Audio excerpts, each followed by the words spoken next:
प्रदेश के कृषि मंत्री व अलवर प्रभारी मंत्री किरोड़ी लाल मीणा असद खान मेवाती बलिदान दिवस पर सभा में पहुंचे और कहा कि राणा सांगा के साथ युद्ध लड़ा था जिसमें वह शहीद हो गए थे। कहा कि मैं फोन टेपिंग से तेज भाग रहा हूं, सत्य परेशान हो सकता है लेकिन पराजित नहीं हो सकता। मंत्री ने कहा साइबर क्राइम में लूट व दलालों के चलते एक बच्ची की जान चली गई थी जिनको न्याय मिलना चाहिए और आगे कार्रवाई भी करवाई जाएगी। किन्हीं कारणों से परेशानी आ सकती है लेकिन जीत सच्चाई की ही होगी। उन्होंने कहा कि कोई दीन दुखी व्यक्ति मेरे पास आता है तो उसकी बात को अंतिम परिणाम तक पहुंचाना मेरे स्वभाव में है, फिर वह व्यक्ति सरकार में हो या सरकार के बाहर।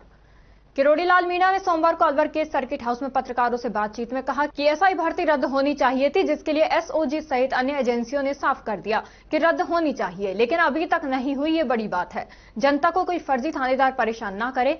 उन्होंने कहा कि वे माफियाओं पर शिकंजा कसा जाएगा।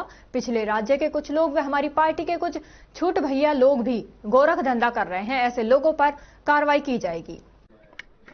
असद खान मेवाती का बलिदान दिवस है, उसमें मेवात में एक सभा रखी है जिसमें मैं शरीक होने के लिए आया हूं। और आपको पता होगा कि राणा सांगा के साथ उन्होंने युद्ध लड़ा था और युद्ध के मैदान में वो शहीद हो गए थे।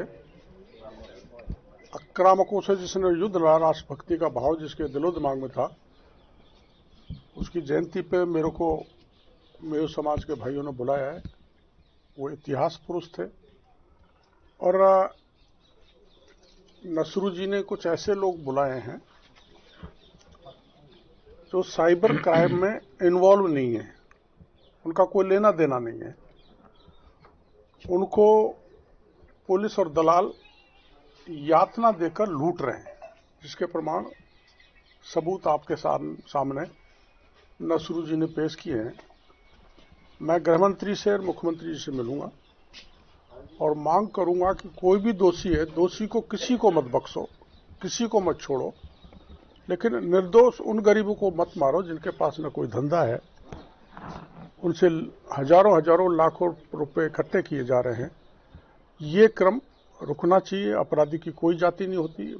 मेरा बयान कोई अपराधी को बचाने के लिए नहीं है, लेकिन निर्दोष फंसे नहीं और दोषी बचे नहीं। जैसा नसरू जी कह रहे हैं, जो साइबर का बड़ा कारोबार करते हैं, उन पर पुलिस हाथ नहीं डाल रही। इसकी जांच करवाई जाएगी मुख्यमंत्री जी से कह के। और निर्दोष लोगों को उलझाया है, फंसाया है, उनको बर्बाद किया है, पैसा लिया है, उस पक्ष की भी जांच करा के दोषियों को दंडित करवाएंगे। सारी शिकायतें एक ही थाने से आ रही हैं, जो कि मेवात और साइबर ठगी के तो कई इलाके। हाँ, ये दरअसल में हो सकता है वहाँ साइबर क्रिमिनल ज्यादा हो और पुलिस ने अभियान चलाया हो और उस दृष्टि से वहाँ इंटेंसिव कार्रवाई हुई हो। बाकी के क्षेत्र में मेरा जाना नहीं हुआ, क्या कामा में हो रहा है, क्या डीग में हो रहा है, क्या रामगढ़ में हो रहा है। ये तो मेरे को जानकारी कर रात को मिली थी, इसलिए मैंने नसरू जी को कहा था कि निर्दोष लोगों के बाहर लाओ, मैं सुनूं और सच्चाई ऊपर तक रखूं। ये सच्चाई मीडिया के सामने नसरू जी ने रखी है, पीड़ित पक्ष ने भी रखी है, तो ये तो नहीं होना चाहिए। मैं सरकार में इसमें बड़ा मजबूत स्टैंड लूंगा कि निर्दोषों को न पकड़ा जाए और दोषियों को किसी हालत में नहीं छोड़ा जाए। साइबर क्राइम रुकना चाहिए। ये दीमक है जो समाज को दीमक की तरह खोखला करते हैं। तो क्या लगता है कि पहले की सरकारों में साइबर ठगों पर कम कार्रवाई होती थी या ज्यादा होने लगी या ठग ज्यादा हो गए? देखो, पहले तो इस ओर सरकार ने देखा ही नहीं और सरकार बदलने के बाद हमारी सरकार ने इस पर ध्यान दिया और जैसा आपके सामने रोज मीडिया में आ रहा है, कार्रवाई हो रही है। ऐसा नहीं है कि सारे निर्दोष, उस पर पुलिस नियंत्रण कर रही है। ये बुराई समाज से मिटे। पहले और अब की तुलना करने की कोई आवश्यकता नहीं है। कोई अपराध बढ़ा है, हो सकता है अपराध बढ़ गया हो, पुलिस को ज्यादा जानकारी है, तो वो खत्म होना चाहिए, नियंत्रण होना चाहिए। उस दृष्टि से कार्रवाई हो रही होगी। सर, अभी आपने एक बात बोली कि कार्रवाई हो रही है। रविंद्र ड्राइवर है और एक देवेंद्र कांस्टेबल अभी भी धमका रहा है इनको, गांव-गांव में जाके जो शिकायत कर रहे हैं कि हमसे पैसे लिए हैं। ये तमाम कोशिश के बावजूद भी उनको क्यों नहीं बदला जा रहा है? आखिर कौन है उनके पीछे जो उनको वहां रोके हुए हैं? देखो भारद्वाज, ये जांच का विषय है। इन्होंने कई नाम सिपाहियों के बताए, बीट अधिकारियों को बताए, दलालों के भी बताए, जो मीडिया में रिकॉर्ड हो गया है। उन सबकी शिकायत उच्च स्तरीय करा के जांच कराई जाएगी। चाहे दलाल, चाहे पुलिसकर्मी, कोई भी दोषी है उसके खिलाफ कार्रवाई कराएंगे, इस बात का भरोसा मैं आपको दे रहा हूं। और निर्दोषों को पकड़ने का क्रम बंद होगा और दोषियों को खिलाफ कार्रवाई होगी। और चूंकि मैं यहाँ का प्रभारी हूँ, अब तक मैं आता नहीं था, लेकिन अब मैंने तय किया है कि पहली मीटिंग मैं लॉ एंड ऑर्डर पे 4-5 दिन बाद ही सब हाउस खत्म होती बुलाऊंगा, और बाकी के मैं खुद ऐसे पीड़ित पक्षों के घर भी जाऊंगा, इसमें कोई गुरेज नहीं है। सर, अभी आपने एक शब्द बोला, कार्रवाइयां हो रही हैं। आपने बहुत बड़ा आंदोलन किया था जब विपक्ष में थे एसआई भर्ती को लेकर, लेकिन और ना तो उस भर्ती को निरस्त किया गया है। ये बात सही है कि कई बार इस तरीके का भी एक बयान आया था कि भाई मगरमच्छों को छोड़ा नहीं जाएगा। क्या मछलियां ही मारी गई हैं अभी तक? मगरमच्छों के दबाव में सरकार कार्य कर रही है। सही है कि पिछले राज में 18 में से 17 पेपर लीक हुए, जिसमें सब इंस्पेक्टर का भी हुआ था। पिछले राज में हर पेपर पे कुंडली मार के बैठ गई थी सरकार, लेकिन ये राज बदलने के बाद 50 सब इंस्पेक्टर्स को पकड़ा, जो आपकी जानकारी में। दूसरे 35 आदमी पकड़े जो इसमें इन्वॉल्व थे।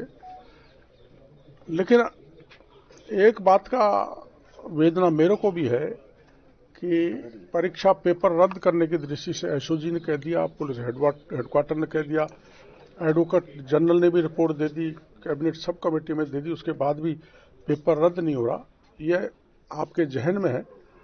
हम प्रयास करेंगे कि पेपर रद्द हो, नहीं तो कोई मैकेनिज्म ऐसी डेवलप करेंगे जिससे फर्जी थानेदार बनके हमारे राजस्थान की जनता का भविष्य नहीं बिगाड़े।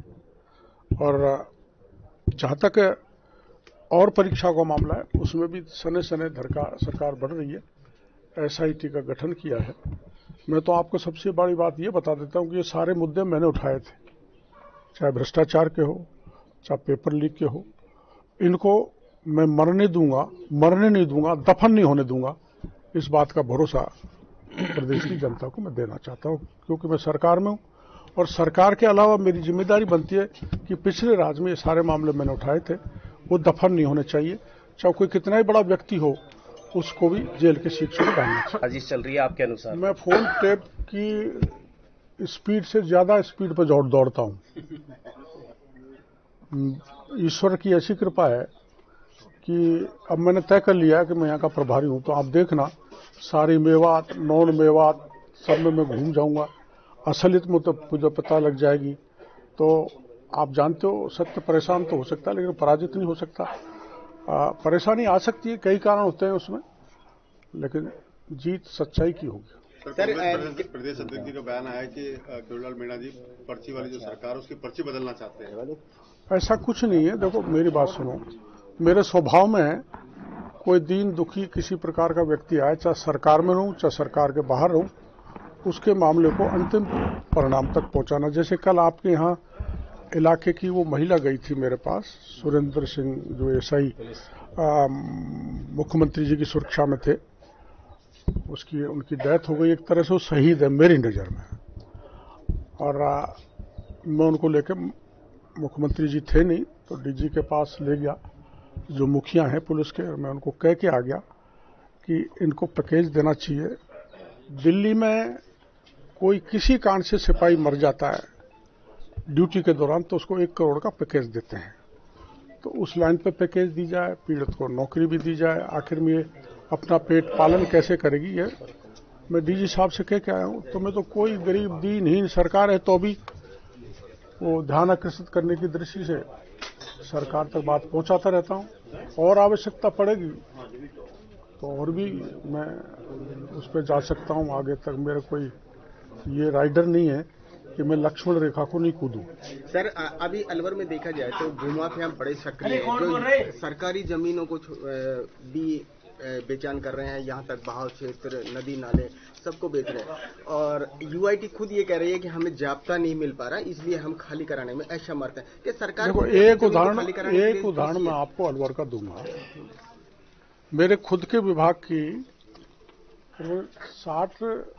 50-60 करोड़ की प्रॉपर्टी थी हॉर्टिकल्चर यहाँ पर अलवर में, वो 6 करोड़ में ऑक्शन हो गई, भूमाफियाओं ने ले ली थी। मेरी निगाह में आया तो मैंने उसको निरस्त करा दिया। अब आप मेरे निगाह में डालोगे कहाँ कहाँ कौन सरकार की एजेंसी गड़बड़ कर रही है, और मैं भी जानकारी लूंगा दूसरे सोर्सेस से, कोई कितना ही बड़ा व्यक्ति क्यों नहीं हो, उसके खिलाफ कार्रवाई करेंगे। मेरे को पता है कुछ पिछले राज के लोग और छोटे भैया हमारे भी ये गोरख धंधा कर रहे हैं, जिससे पूरा अलवर शहर त्रस्त है, परेशान है। सरकारी जमीन पर तो किसी न किसी प्रकार से कब्जा होना ही नहीं चाहिए। इसमें तो दोनों पार्टी के मिले हुए हैं सर, जो प्रॉपर्टी खरीदी है बीजेपी के भी है और कांग्रेस के भी है। ये मेरे को पता नहीं। राजगढ़ में खरीदी है मील, तो आटा तो 2 पार्टों से ही बनता है, वो तो मामला सफलता तो तभी मिलती है, तो उसका पता करके कार्रवाई करेंगे कोई भी।